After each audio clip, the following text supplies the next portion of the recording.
Welcome back. In the previous class, I was talking about the classification of the system based on the maps. So basically, I was talking that if I have some system and I have input and if I have some kind of output, so by observing map from input to output, so here I have maps. So I have two different category of map. So this map, some map satisfy the, so I have two different category. So that is, let us write, that is linear map, or some map is not linear. And not linear means we are talking about some more generalized map. So, and basically we are verifying these linear map by observing the two properties, and we have already observed that somehow linear map also defines the linear system. So using linear map I can define the linear system. So today I am going to see the generalized form of linear system. How do we represent general class of forced autonomous or forced linear system? So let us talk about the first. I will talk about the general representation of the autonomous linear system. So what we have found that general autonomous system can be represented like this: x dot equal to fx. But here I am going to talk about a special class, just linear map. So I am telling that this is equal to ax. Here x belongs to Rn and A is something like n cross n matrix, where each entry of this matrix is some kind of real number, and I am going to assume that whatever y that is on form of this is output, that is function of all state variable, so that can be represented like this cx. And more generally, here you can assume that y belongs to some other space, that is rp. So I am assuming that is some kind of column space. So this is the generalized representation, and whenever we are talking about engineering system, we are also providing the initial condition, so x0. So this is the generalized representation of autonomous linear system. And similarly, I can talk about the non-autonomous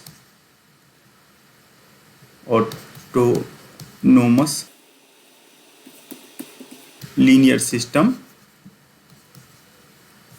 So that is x dot equal to, so generalized one is like this. So here basically I can tell that that is function of at into x, and again x belongs to Rn. Now a become function of the time variable, explicit function of time variable, and this is n cross n matrix. And y I can assume more generally like this h tx. So I have something like this, and again y belongs to rp. So from here one can see that this is nothing but p cross n matrix. So in this way I can talk about the non-autonomous linear system and autonomous linear system. Here C basically belongs to R, P cross N. And again, I have to specify the initial condition as well as the time. So in this particular representation, so I am assuming that x0 is x0. Now we have already seen that if I have force system, so by defining forcing function as the function of state or function of time and state, I can finally land up to these class of systems. So let us talk about the general force system. So I am going to talk about the force system. So I am going to talk about now forced linear system. So now forcing function also comes into picture, and that is represented by ax plus bu, and my output y is cx plus du. So here you can see that this is generalized assumption, that I am assuming that whatever output, that is also coupled with the input, and here I am assuming that x belongs to Rn, u belongs to Rm, and again y belongs to Rp. So basically, if you see the generalized counterpart of this, so we have already seen that is x f x u. So now I am just going to talk about this, and y is h x u. So this is the generalized one or non-linear one, and now I am just going to talk about the linear map. So I am going to consider this particular system, and in this way I have to provide again the initial condition. So this is the x0. Now let us check that whatever forced linear system I was talking about, that is satisfy the property of linearity or superposition, you can tell. If they will satisfy the property of superposition, then only I can tell that this class, means whatever I have coined here, that is x dot equal to ax plus bu and y equal to cx plus du, that is the some kind of linear map between x to y. So let us now check that. So I am going to define the linear map between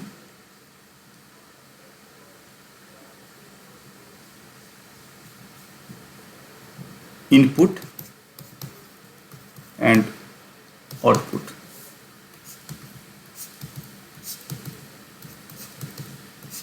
So I am just going to consider the force system, because if something is true for force system, then we have already seen that force system can be transformed to the autonomous system and non-autonomous system in the first part of this course.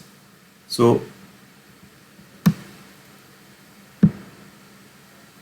in order to create the mapping between input and output, I have to specify the input and output very carefully. So by seeing the solution of this differential equation, I can talk about, so let us see the I'm going to talk about the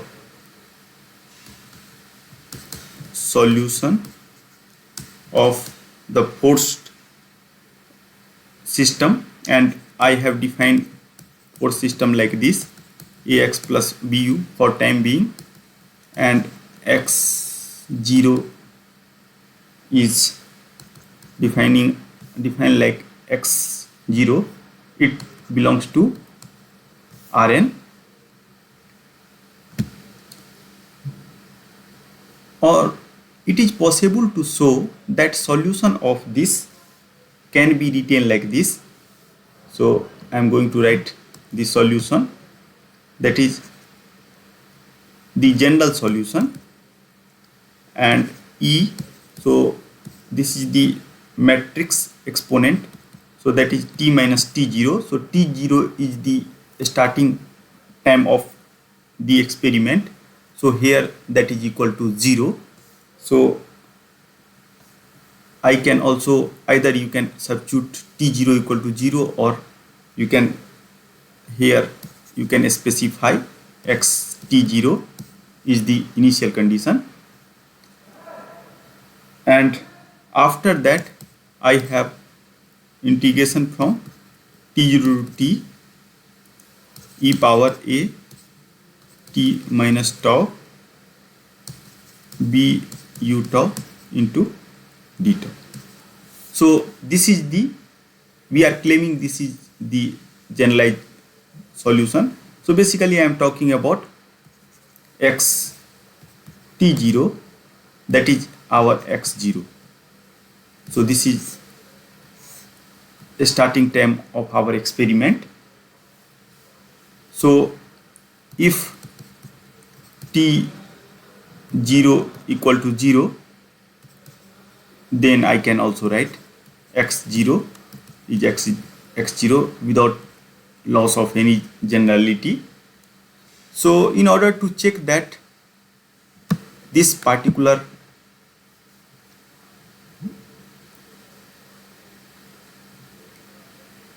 function xt is the solution of this particular differential equation, because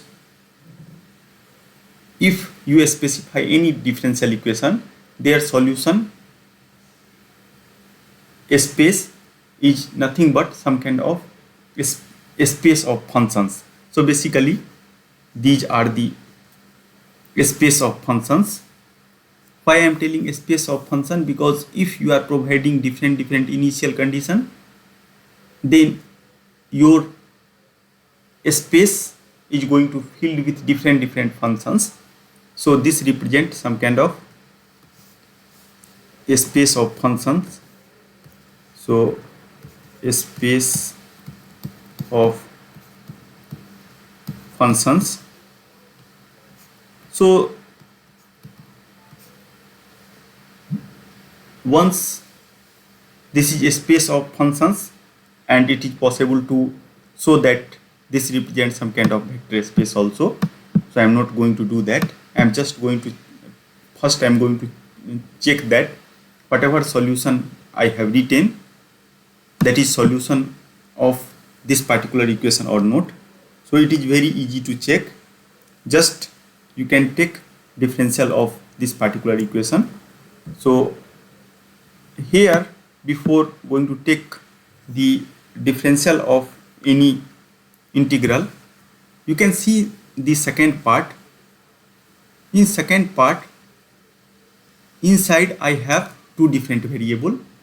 One variable is t and another is the dummy variable tau.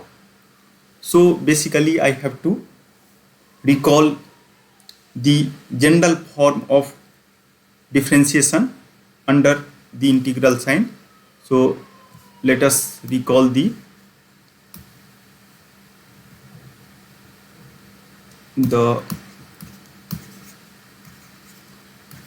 general form of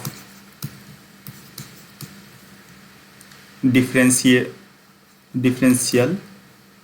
or differentiation, you can tell, under the integral sign.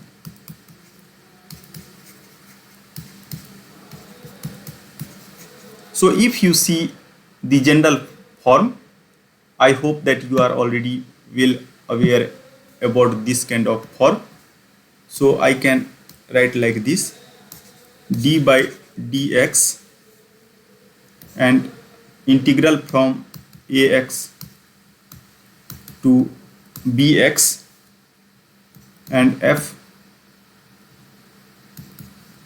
tx dt.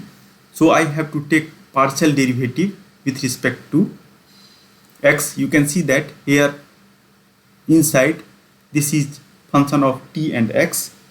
So I can write like this: f bx x, and basically I have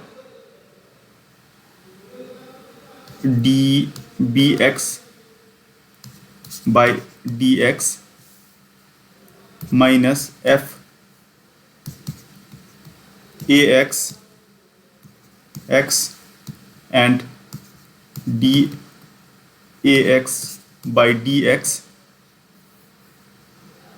and after that I have one more general term because I am talking about the generalized one. And during your 10 plus 2 you may have seen that we are just using up to here. This generalization is not required, but here due to extra variable I have to take care about this particular extension also. So tx into dt. So, and if you talk about the feasibility of this differential under integral sign, then I am assuming that f tx are continuously differentiable in domain x, and ax and bx all are continuously differentiable function of x. So let us try to write this assumption, because this assumption is very, very important. Otherwise I cannot write this particular form. So assumption is f tx ax and bx are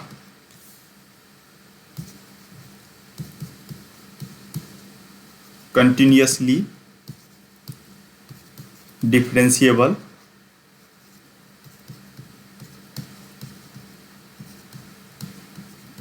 function of x. So under this assumption I can write the differential of the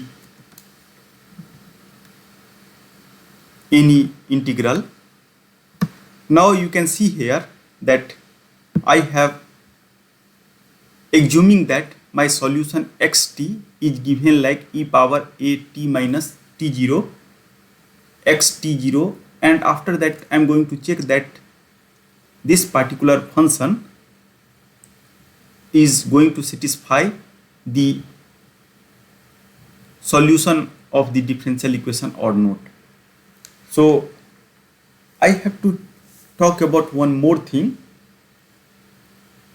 that is the differential of this particular exponent. So let us talk about that also.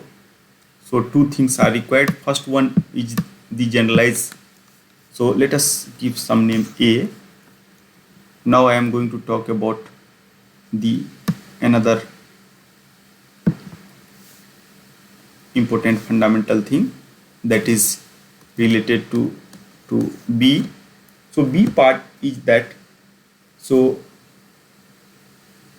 we may have seen that if I have some scalar exponential function. So differentiation of a scalar exponential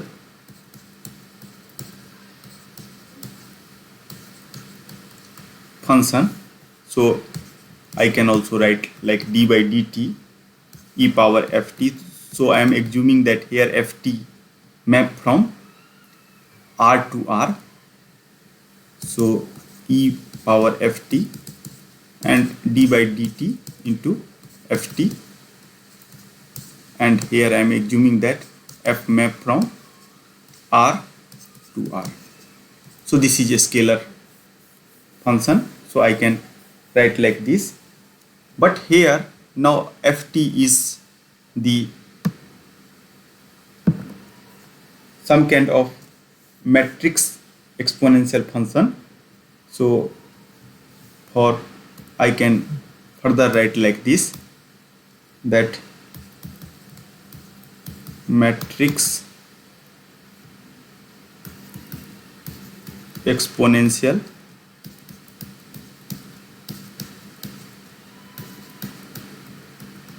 function. So I can also know that if A is some n cross n matrix, means a square matrix, and it is well known that the series, I am going to write this some kind of series representation in terms of A, and I am going to see that where that series will converge. So if I have series like this, A square and similarly A cube by factorial 3, so I have infinite series where I denoting the n cross n identity matrix.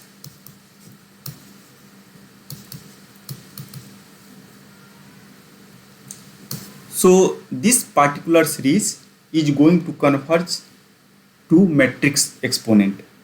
So I am going to write the same. So this series converges to n cross n matrix denoted by exponent of A. So if I open the exponent of now time, so now I am going to take the derivative of the exponent function, so d by dt, and obviously I am talking about the derivative, then I have to involve some time varying function. So I am multiplying with some scalar function with this matrix, and I know that I can open e power expta in the same way. So it is possible to show that is equal to ta. So it is very easy, so I am not going to do this exercise. Please do by yourself. ta into a. So using these two fundamental result, I am going to check that basically differentiation of this function. So I am going to take the d by dt of this particular function, that is xt equal to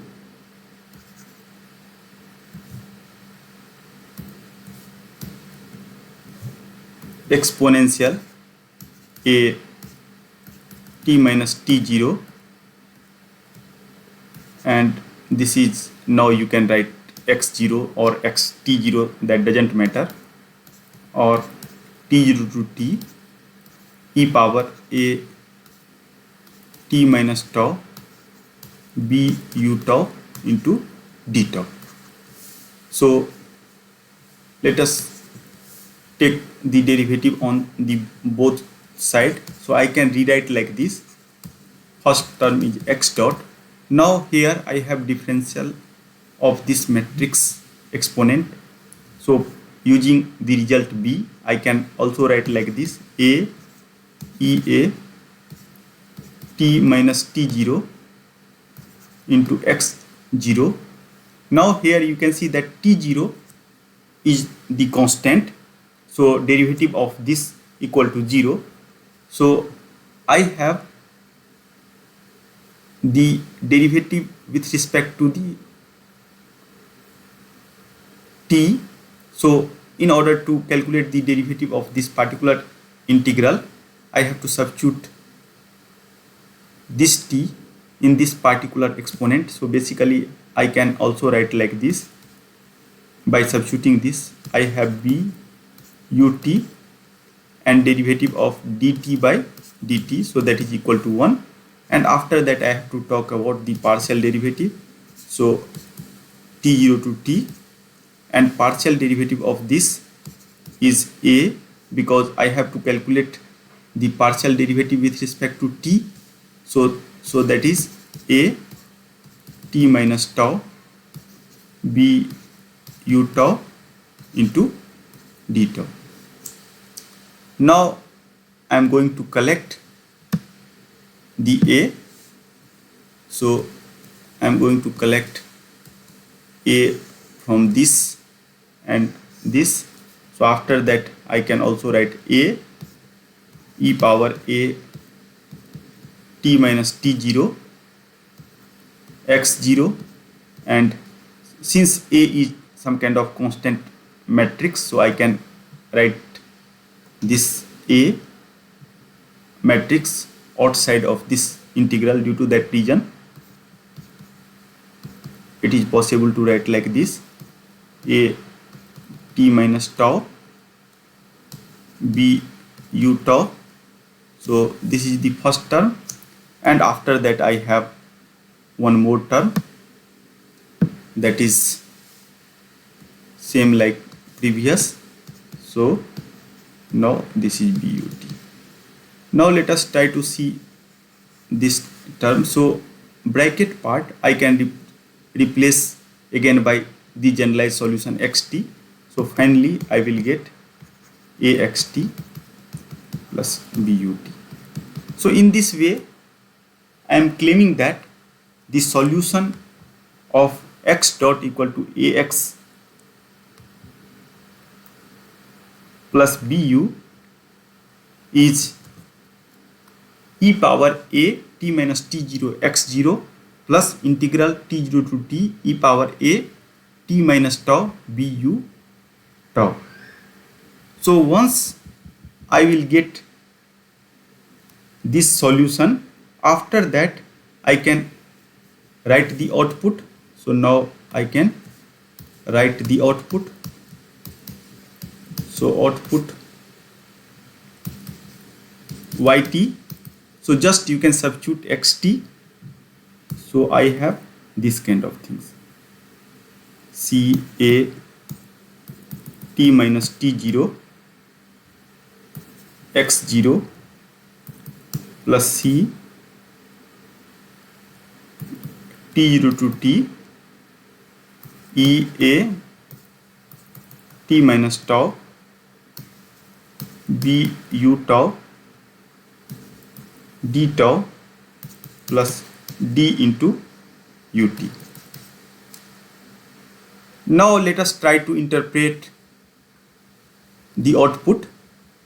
So you can see here that I have a system or map, you can tell, linear, and after that I will prove the property of that map. So basically I have system.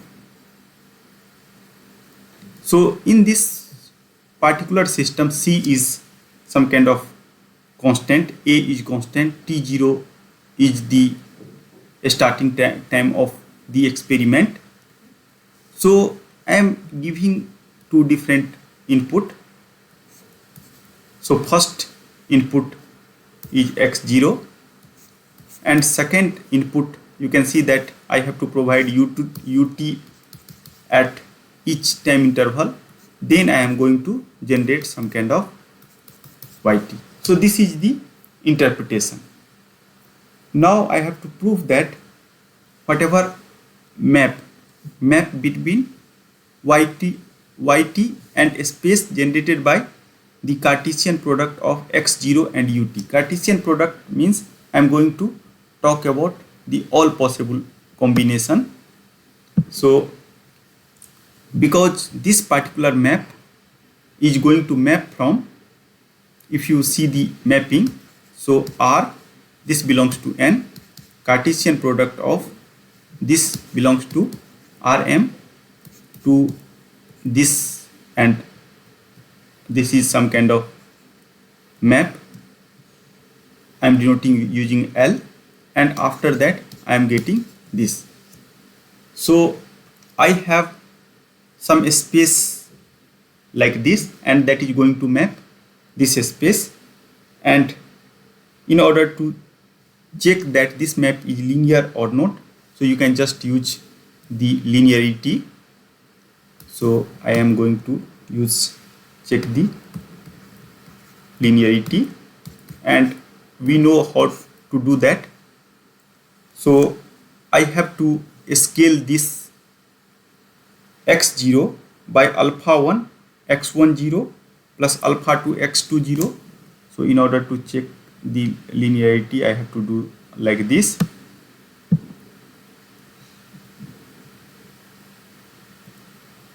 So take the same system, and after that you can scale this x0 by alpha 1 x0, and after that alpha 2. So let us write 1 0 because one initial condition and this is second initial condition, and after that I am going to scale this input by u1 t plus alpha 1 u1 t plus alpha 2 utt, and after that I have to prove that if I do this kind of scaling, then I will get this kind of mapping. Due to that reason, this system is linear, and it is pretty easy to check because now in place of x I am going to replace by alpha x10 and plus alpha 2 x20. So let us see that yt is c e a t minus t0 plus alpha 1 x10 plus alpha 2 x20, and after that I have second term, that is c t0 to t e power a t minus tau b, and again alpha u1 tau ut tau into d tau, and plus d alpha 1 ut plus alpha 2 ut. And if you open this particular bracket and collect the term, it is possible to show that alpha 1 y1t plus alpha 2 y2t. And what is meaning of y1 and y2?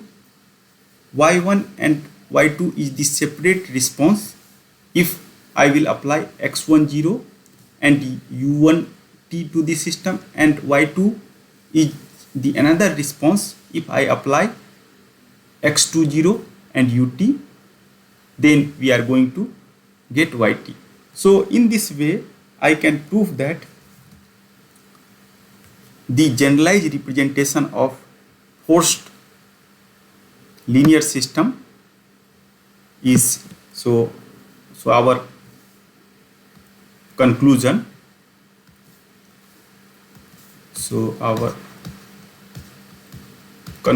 is the generalized representation of the forced linear system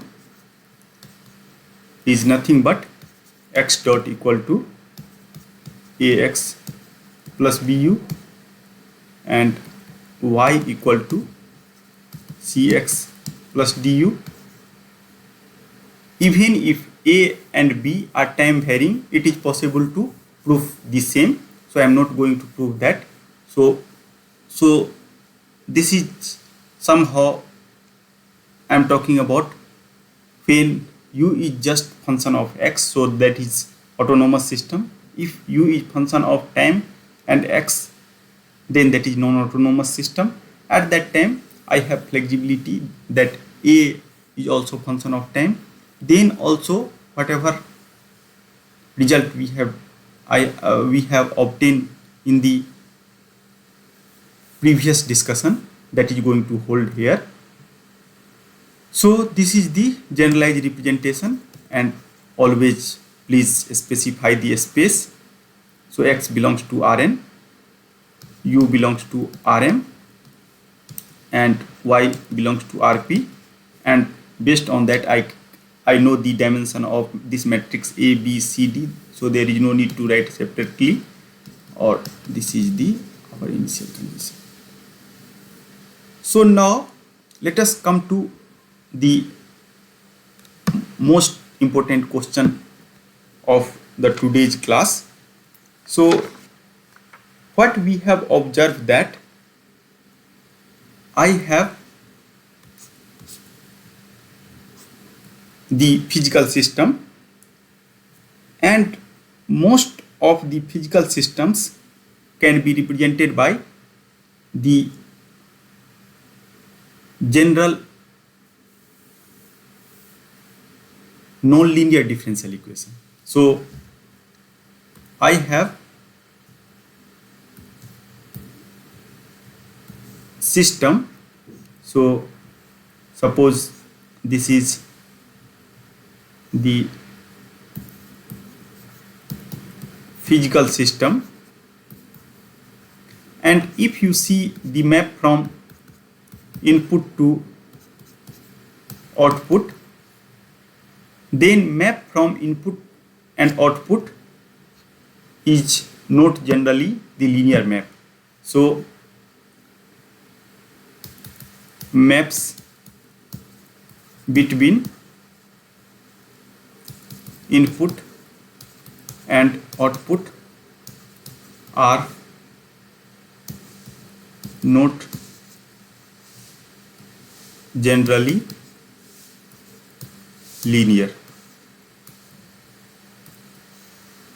So this is the most general observation for almost all systems, because most of the physical system are not satisfying the property of the linear map.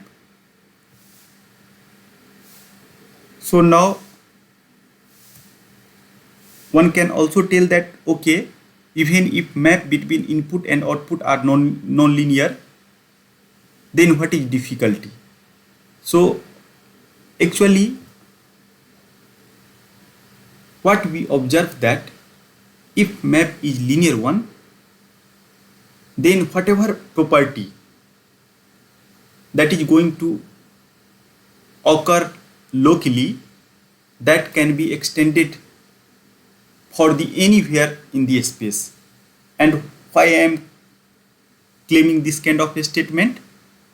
Because we have already seen that linear system is going to satisfy the property of the homogeneity.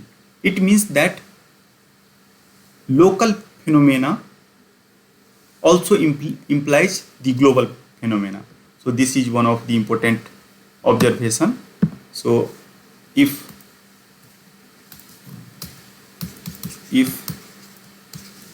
maps are linear or system are linear,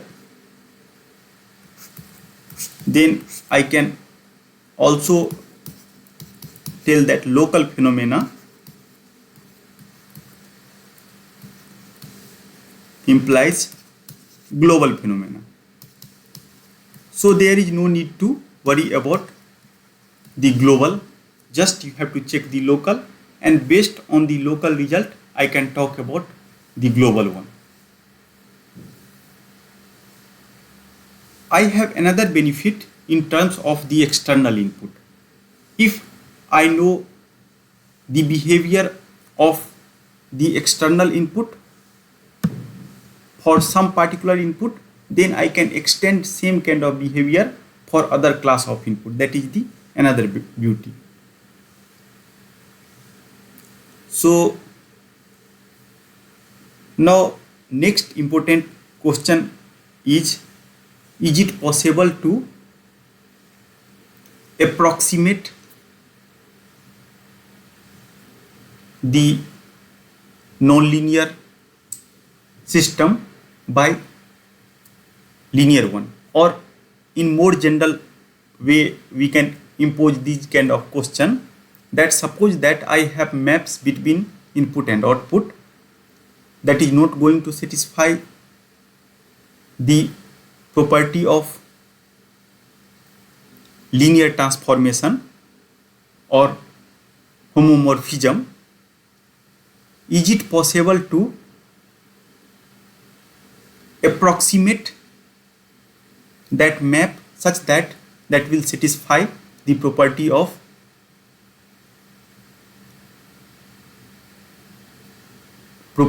the linear transformation or homomorphism?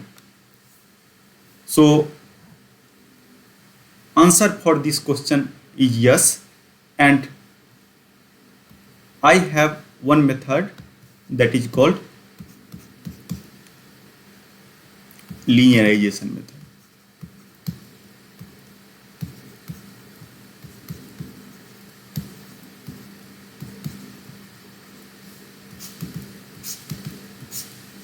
So generally what we are telling that if I have maps between input and output, so suppose I have this is domain and this is codomain, so this is our input and this is output, and try to see all possible map f from input to output, and all maps are going to form the vector space. We have already seen that. So out of this map, some map is going to satisfy the property of the linear map. So now we are going to see that suppose there exists more than one map. So I have family of maps. So I have basically family of maps, and we are telling that this family of maps are approximated by, so this map is somehow approximated by some linear map, and this approximation is not always possible. So approximated by some linear map in some open interval around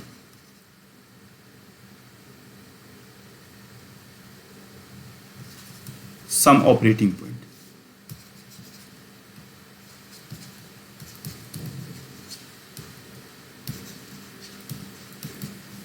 So now our next aim, that I have family of maps and that may be linear or not linear. So if that is linear, then that is not a problem. Suppose that is not a linear, so I am going to approximate that generalized class of map by some kind of linear map in some open interval.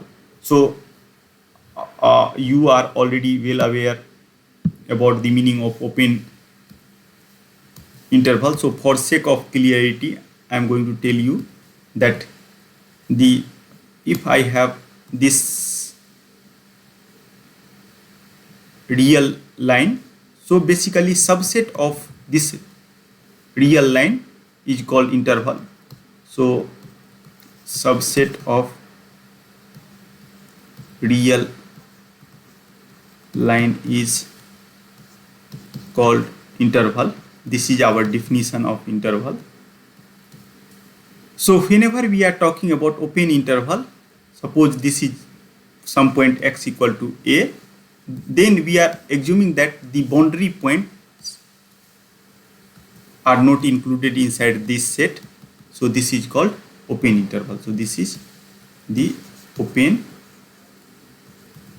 interval. So answer of this particular question means any family of map I am going to approximate by some kind of linear map. So that is not always possible, but in some particular case it is possible to show that it is possible, and using help of linearization I can give guarantee that when this particular conversion is possible and when that is not possible. So let us talk about the restriction and conversion. So in order to approximate a family of map into linear map, I am going to use the idea of the Taylor series. So now let us see the idea of Taylor series.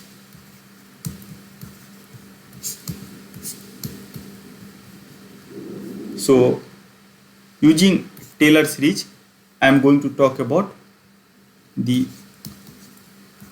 linearization or concepts of linearization around some operating point in open interval about that operating point. So here operating point is x equal to a. So let us start with the single variable Taylor series. So I am going to talk about first the single variable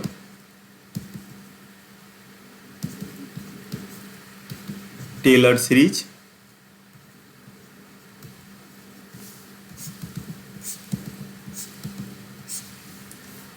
So what is our intuition? Intuition is like this. Suppose that I have some function fx, which is function of single independent variable x, and I have certain curve, so I am going to draw that some curve like this. Now I am going to approximate this particular curve in some open interval, and suppose this point is x equal to a. So I have this point x equal to a, and I am going to talk about this interval. So I have defined the neighborhood point of x equal to a. After that, I am going to coin one question, and question is like this: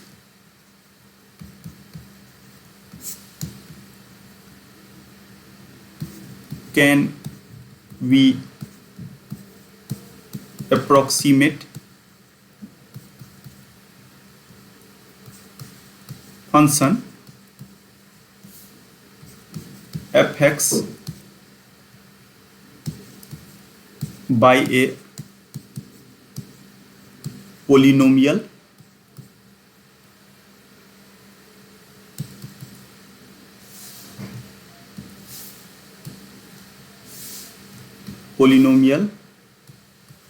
in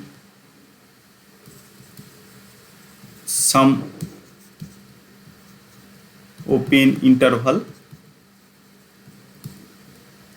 around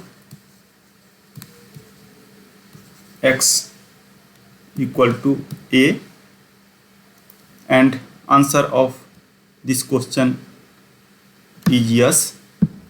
So what we are trying to approximate fx. So I have function fx, so I am trying to first approximate that function by some kind of constant function. So constant function, because we are not knowing the nature of fx, so I am assuming that fx can be first approximated by some constant alpha 0. After that, since the behavior of this function is not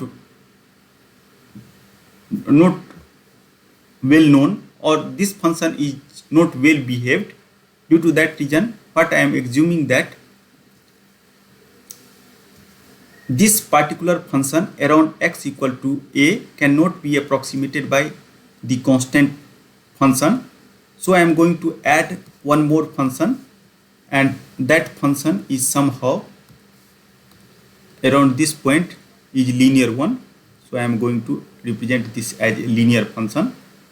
So I am telling that okay, that if constant, I am not able to approximate some function by constant, then I am going for higher one, and that is linear.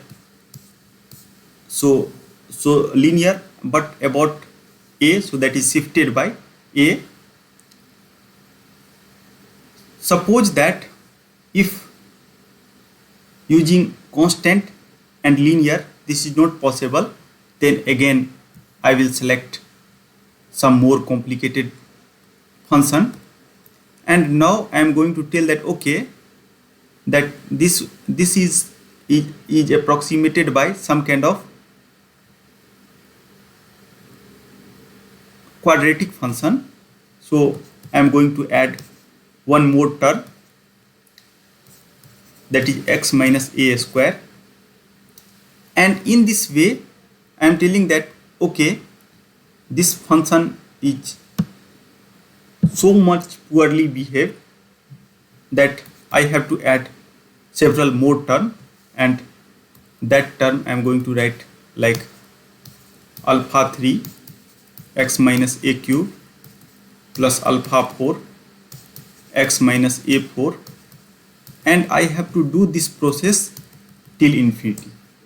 That is the basic idea. So intuition is quite clear that I have some function. So in some particular neighborhood, in some open interval, I have defined some kind of polynomial and try to fit that polynomial to that particular function. So you can see that here neighborhood point is well defined. So now I have some kind of polynomial equation and it contains infinite number of unknowns. So if I am able to find this unknown alpha 0, alpha 1, alpha 2 or constants alpha I, so now I have to find alpha. So next question is genuine one, that is how to find alpha I for all I, and I is basically some kind of numbers, that is 1 2 3 4 5 up to infinity. So here you can see that I am doing this process locally. So I am going to select some kind of local operator because it is very difficult to solve an unknown using one kind of equation, just one equation. So somehow I have to use some different idea. So here one can easily observe that if I substitute x equal to a, so substituting x equal to a, and you can give the name of this particular polynomial x equal to a in 1, then I can write like this: fx at x equal to a equal to alpha 0 and all other term is equally 0. So in this way I can identify alpha 0. Now in order to identify the alpha 1, you can see that I have two different operators. Both are linear one, that is differential or integral, and we have already proved that differential and integral operator are linear operator. And what is beauty, that differential operator is one kind of local operator.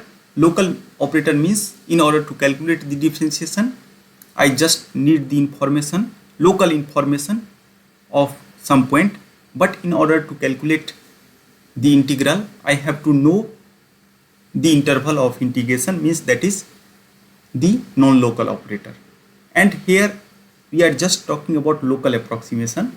So first I have to try with the differential. So take the differentiation on the both side of this equation. So taking differentiation with respect to x, because x is the variable involved here,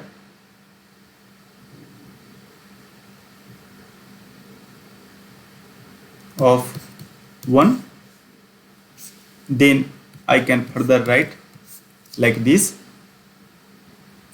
after taking the differential with respect to x, so I have dfx by dx, and differential of any constant is 0, and after that I have alpha 1, and after that I have 2 alpha 2 x minus a and after that I have infinite number of term.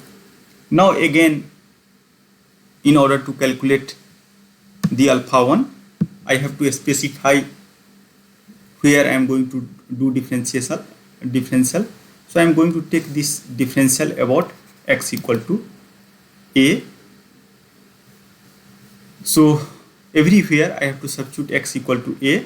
So it is possible to see that alpha 1 is dfx by dx at x equal to a, because after substituting this term equal to 0 and all higher order term equal to 0. So in this way I can recover the second constant, that is alpha 1. So now you can see that there is no need to remember the Taylor series, just you have to understand the intuition, then it is possible to derive. Now you can take the next differential. So taking the two-time differentiation with respect to x, then I can further write from equation 1 that now I have, after taking two-time of differential, I am directly going to write, I have this kind of result, 2 alpha 2, and that is equal to d2 fx by dx square about x equal to a. So from here I can write like this, alpha 2 is 1 by 2 d2 fx by dx square about x equal to 1, and I can write in terms of factorial just for the generalization if I want to calculate the more higher derivative, because I have infinite many constants. So similarly I can now able to guess anything. So similarly one can extend this result and able to figure out the value of this is like this. So using the idea of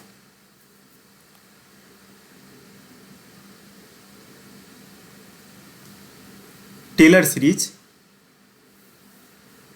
I can approximate any function about some neighborhood, but you can see that during this process I have used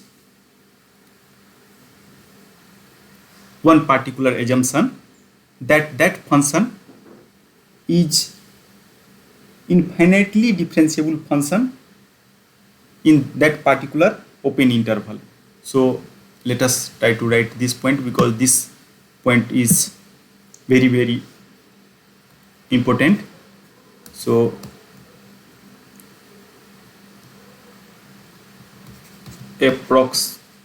approximation is possible only when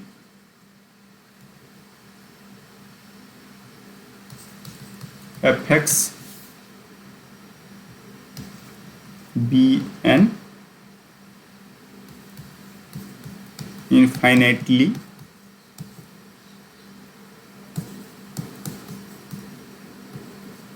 differentiable function in some open interval around x equal to a. This is our requirement. So this is one of the important remark. So basically what I am telling that, suppose that I have some non-linear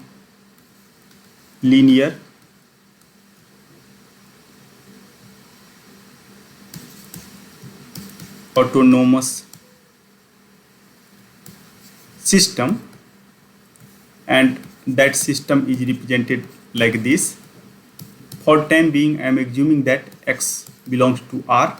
So I have first order nonlinear system.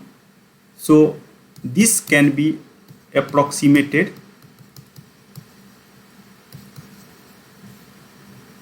by something like X dot equal to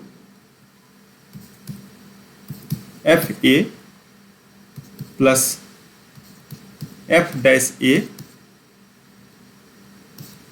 X minus A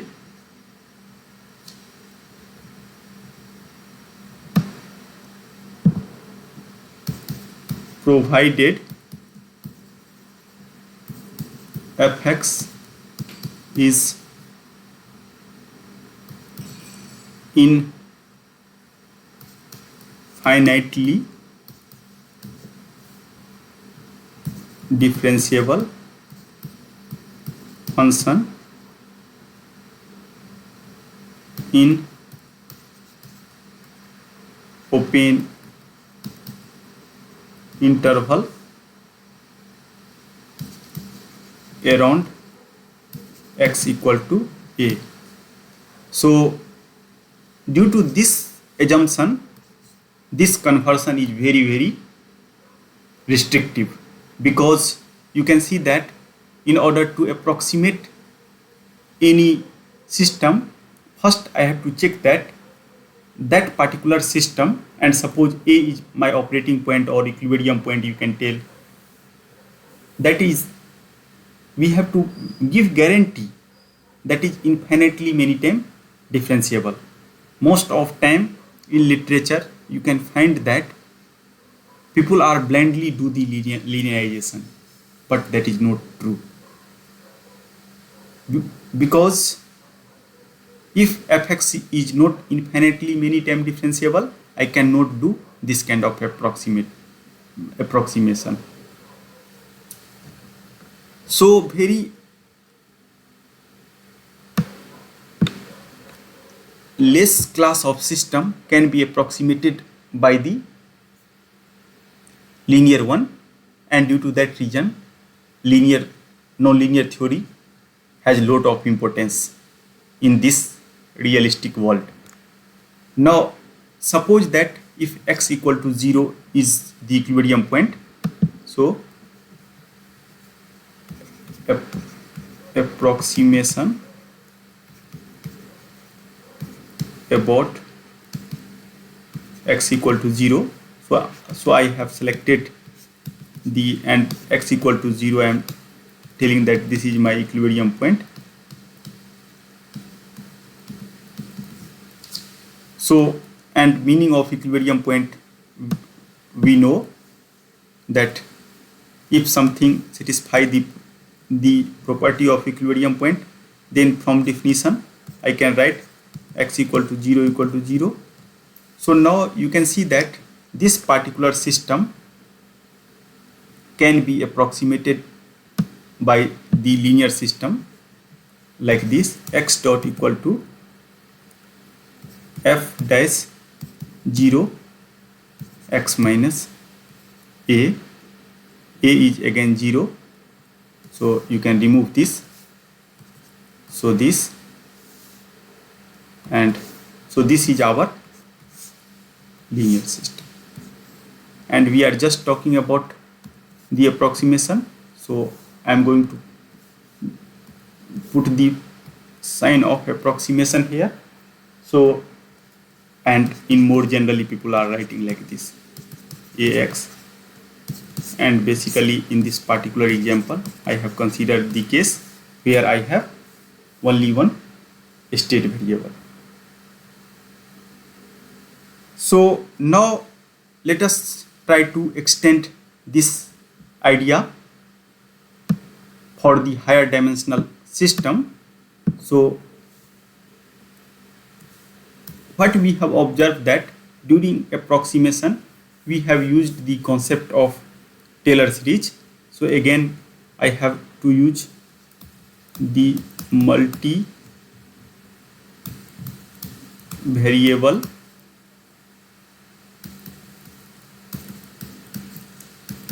Taylor series. So what I am assuming that now my system is multivariable. What does it mean? That suppose that I have some system like this, x dot equal to f1 x1 comma x2, x2 dot equal to f2 x1 comma x2, like this. So I have considered the second order system.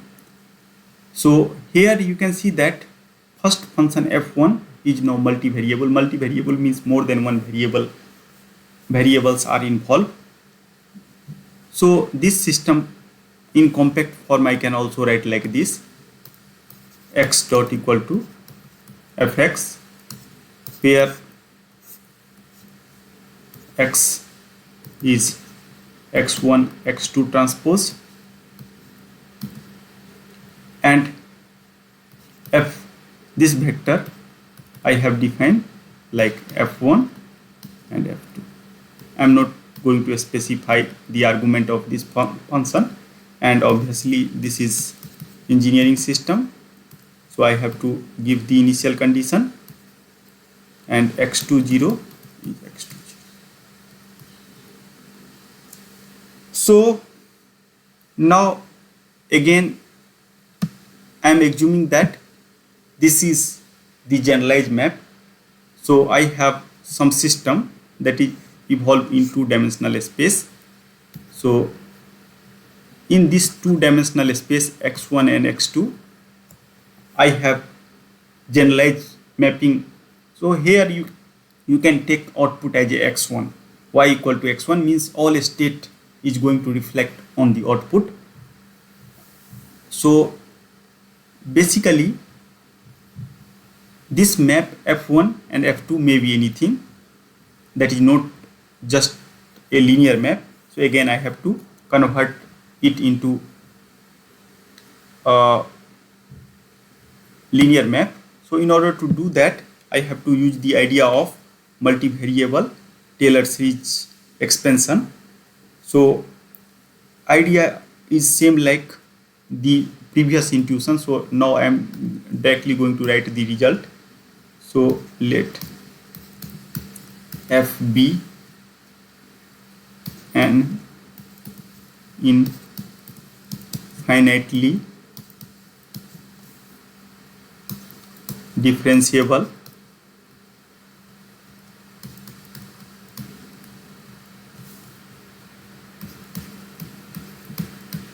function in some open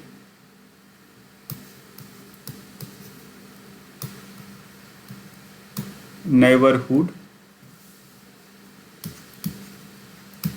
around xy. So I am just taking two dimension, but one can extend it for any dimension or higher dimension.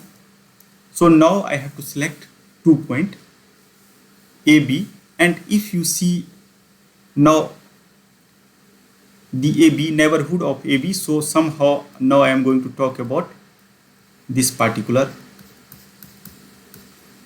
region. So I am going to approximate some system in this particular region, and center of this is A and B. So, and if you see the literature, then people are writing A plus minus B epsilon. Similarly here this is B plus minus epsilon, where epsilon greater than 0, and this is very small quantity. So if you write the Taylor series expansion in multivariable domain, then fxy, so fxy equal to fab plus dou fab by dou x minus a. So we are taking approximation along x-axis, and after that I have dou f ab by dou y. So this is the approximation about the y-axis, and after that I have to again go for the higher dimensional function. So at that time it is possible to show that I have to take one parabola, and parabola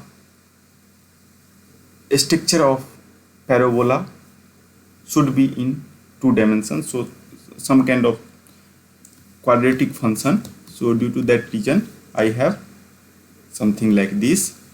At that time I have considered dot to f ab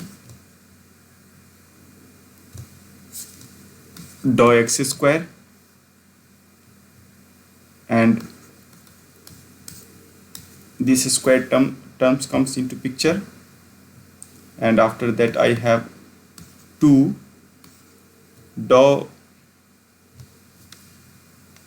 to f ab, and I have to take the partial derivative with respect to x as well as y. So I have this, and after that I have one more term.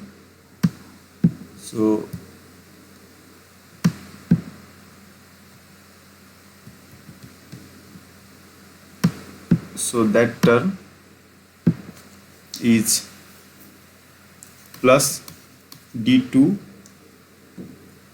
f ab by dou y square and y minus b, and similarly I can generate the higher order term.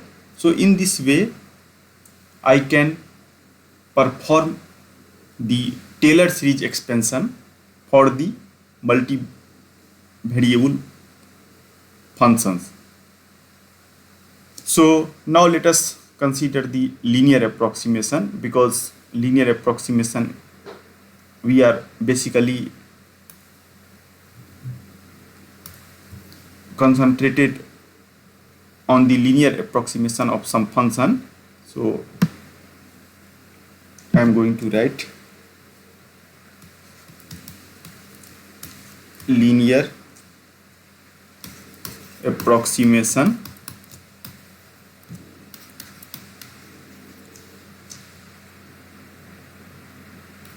in multiple variable, and whenever we are talking about the linear approximation, then obviously we have to reject all the higher order term. Due to that reason I am just collecting the linear term fab plus dou f ab. Here you can see that I have just considered the partial derivative, because f is function of x and y, so I have to take derivative once with respect to x, and at the second time I have to take derivative with respect to the y. So I have dou f ab dou y, and this is y minus b. So in this way we are performing the Taylor series expansion for the higher order cases. So now let us consider the general class of system. So we have already seen that one of that class is the class of autonomous system. So I'm going to consider that class now. So now I have basically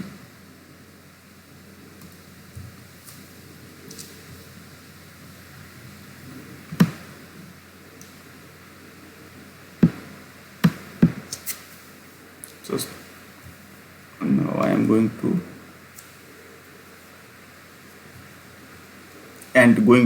and again going to perform the same kind of approximation. So consider the autonomous system,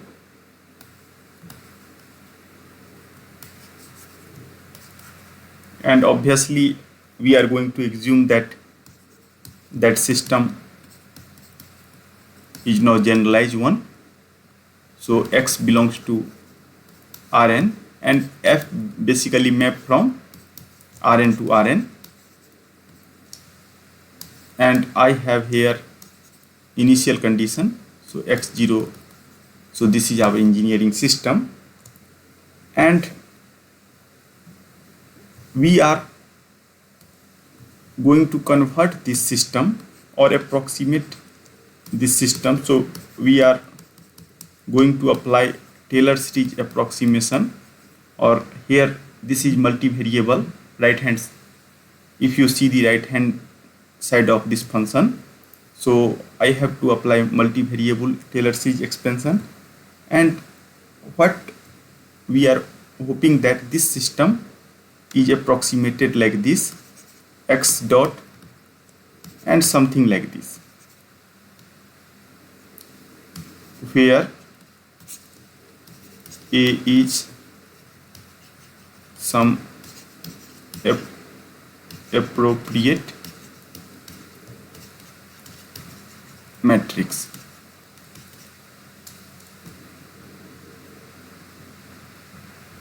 Since I'm going to approximate this nonlinear system by this linear system around the equilibrium point, so here I'm assuming that equilibrium point for this nonlinear system is x equal to 0.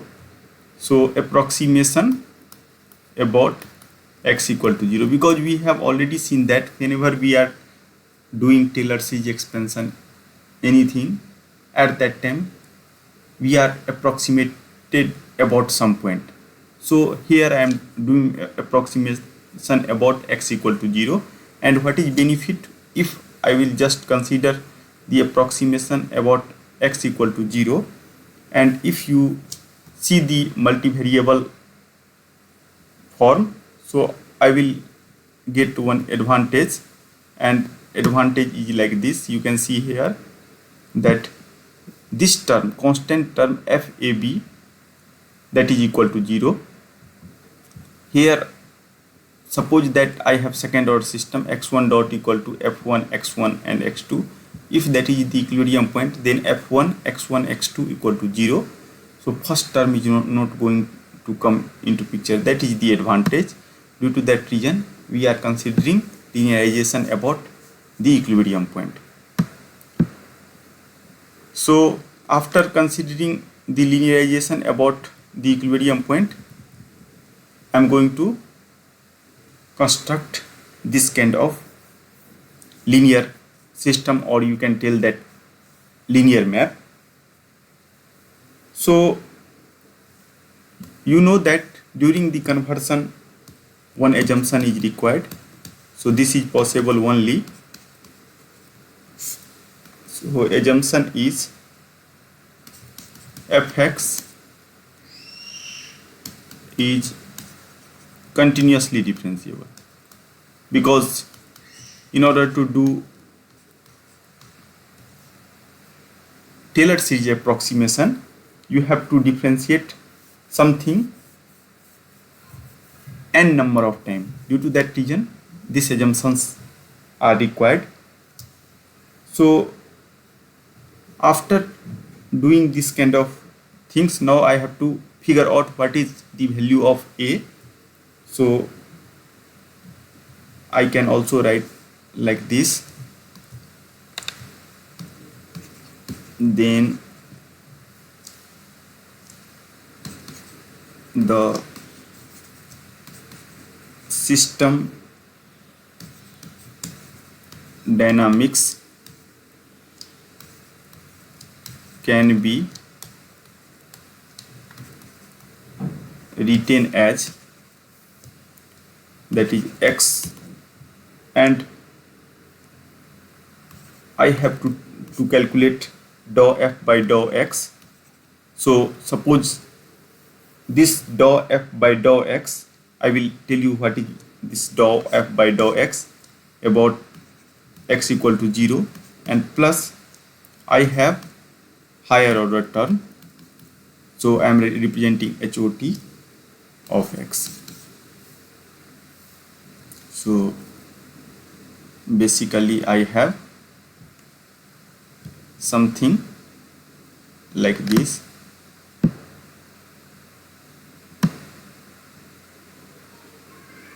So I have this term is nothing but I have, this is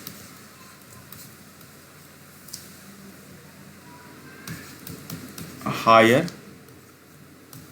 order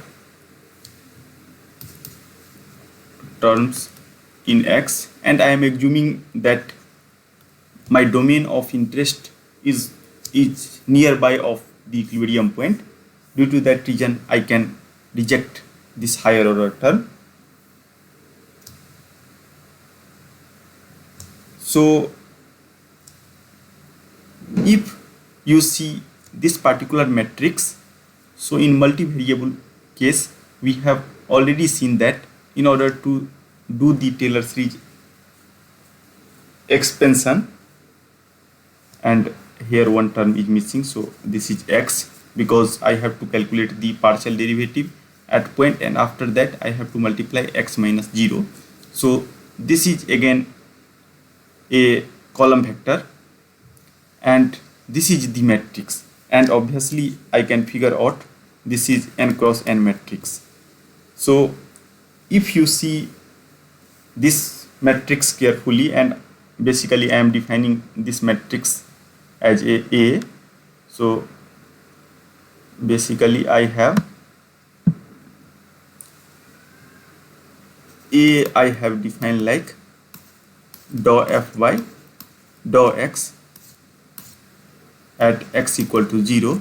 So it is possible to show that, suppose that let us try to guess the component of this A matrix. So for example, I have second order system, so just construct one second order system, then I think that it is very easy to understand. Suppose I have this system and f2 equal to x1 x2. So here you can see that x is basically x1 x2, and I am assuming that f is f1 f2, and at the same time I am assuming the 0 0 is the equilibrium point. So if 0 0 is the equilibrium point, then it is possible to show that if 0 0 is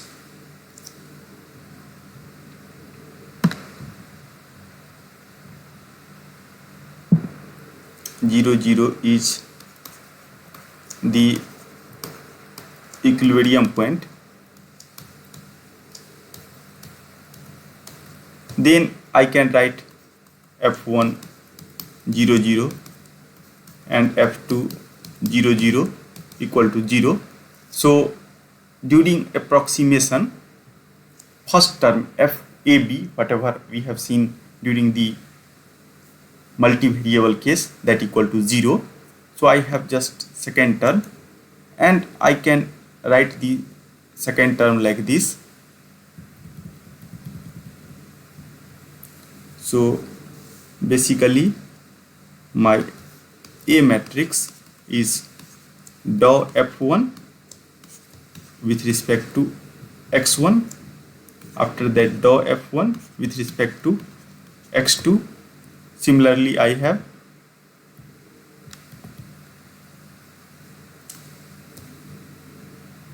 dou f2 by dou x1 and dou f2 by dou x2, and this is my matrix. And in same way I can extend this for any order. So basically the entry, if you see the entry, that is of form dou fi by dou xj for nth order system. So this is basically 2 cross 2 matrix because I have second order system, and this matrix has certain special name that is called Jacobian. So this matrix is also called Jacobian matrix. So basically for nth order system, so if you write same kind of result for the nth or other order system, so for nth order system I can easily construct this matrix. So matrix A is now that looks like this: dou f1, dou x1,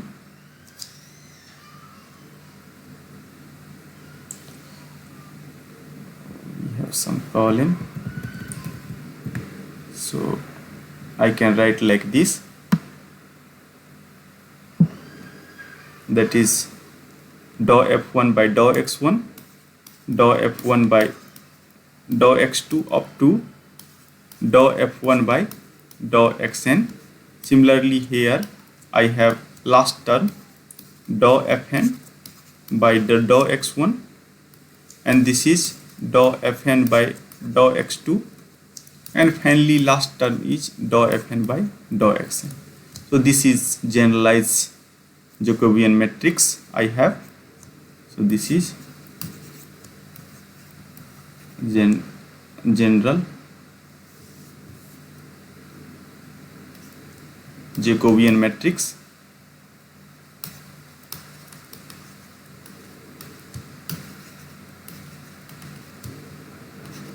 For nth order systems. In this way I can convert the nonlinear system into the linear system, and restriction is that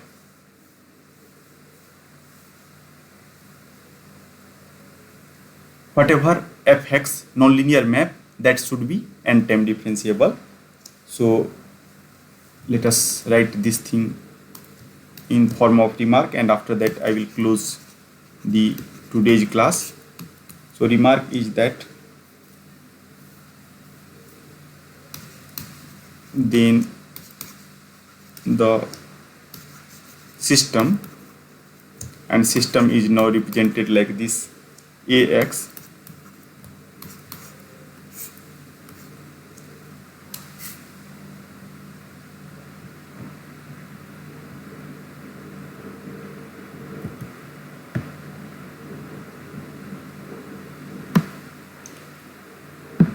ax is called the linearization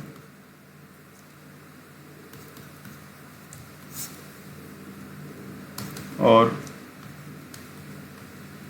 linear approximation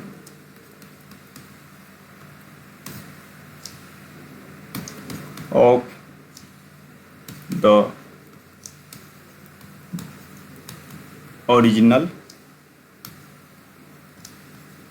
nonlinear system at the equilibrium point that is equal to 0. So in today's class, what we have observed that suppose that if I have input and output, so between input and output I have several generalized map. So some of that map may be linear one and some one may not be linear.